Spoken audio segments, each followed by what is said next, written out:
All right, welcome to The Explainer. Today, we're jumping right into what's happening on a single, massive day for the Indian economy.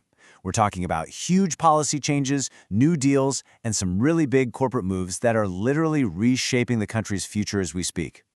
Okay, let's kick things off with a number, a really big number, $4.5 trillion. That's the new size of India's GDP. And as of today, that officially makes it the fourth largest economy on the planet. I mean, wow, that's a massive milestone.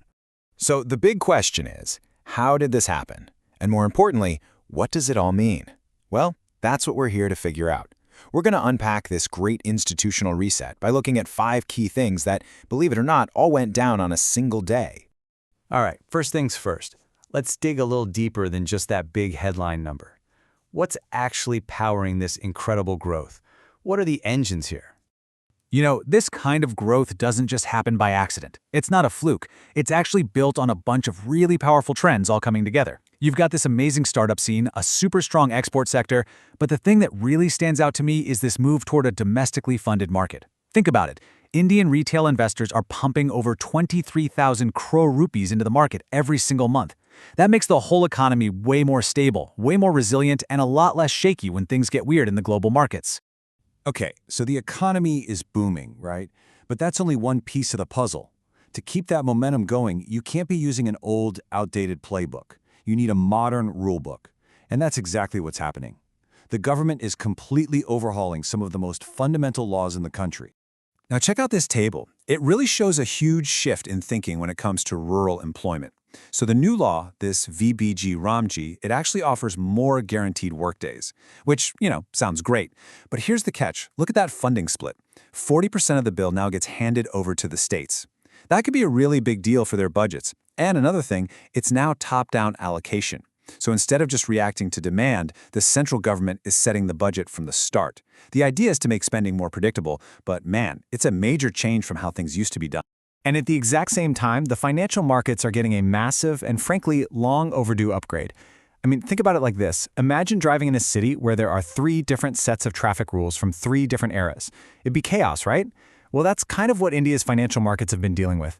So this new code basically takes almost 70 years of complicated, tangled up laws and rolls them into one single modern rulebook. The goal here is pretty simple. Make the rules crystal clear, make them consistent, and make it a whole lot easier for global investors to come in and do business. So you've got this new economic reality, you've got new rules for the game, and what happens next? Well, the big players start making some really big moves. And that brings us to a perfect example of this in action, the Adani Group and their absolutely massive bet on India's aviation infrastructure. Take a look at this number, 1 lakh crore rupees. That's about 12.5 billion US dollars. That is the insane amount of money the Adani Group is pouring into its airport business over just the next 5 years. It's a huge gamble on the future of flying in India. But here's the thing. This is so much more than just buying up a bunch of airports. What Adani is doing here is building an entire aviation ecosystem. For sure, they're launching the new Navi Mumbai Airport, which is a game changer. But then look closer. They're also getting into plane maintenance, repair, and overhaul. And they're dominating pilot training. It's a classic vertical integration play. They want to control the entire chain, from the moment a pilot starts training to the moment a plane gets serviced. That gives them an incredible competitive edge. And this is their goal. 200 million. That's the number of passengers they want to be handling every single year by 2030. Just to put that into perspective for you, that's more than a third, about 35%, of all of India's airport traffic. We are talking about a massive consolidation of power in one of the country's most critical infrastructure sectors. But hold on, it's not just the big fish making all the moves.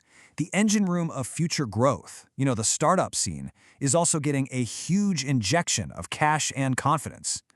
I mean, just look at this chart. A 39% jump in new venture capital in a single year. That's incredible. And this isn't just random new money showing up. It's a sign that the whole ecosystem is leveling up. We've seen a bunch of successful startup IPOs recently, and what's happening is that the money from those wins is getting recycled right back into the system, funding the next generation of innovators. It's a classic virtuous cycle, and it's happening right now. Okay, so let's zoom out for a second. We've got a new spot in the global economic rankings, we've got new laws, we've got these huge corporate plays, and a startup scene that's on fire. What does it all add up to? What does this actually mean for where the country is headed? Well, it really boils down to these 4 key things. First, we're seeing this major pivot to an economy that's funded more from within, making it a lot tougher. Second, the laws are getting simplified to make it easier to do business. Third, massive private money is flooding into crucial infrastructure like airports. And fourth, the startup ecosystem is finally starting to feed itself, generating and recycling its own capital. You put all that together, and it really feels like the Indian economy is entering a whole new, more mature phase of its life. Which leaves us with the big final question, right?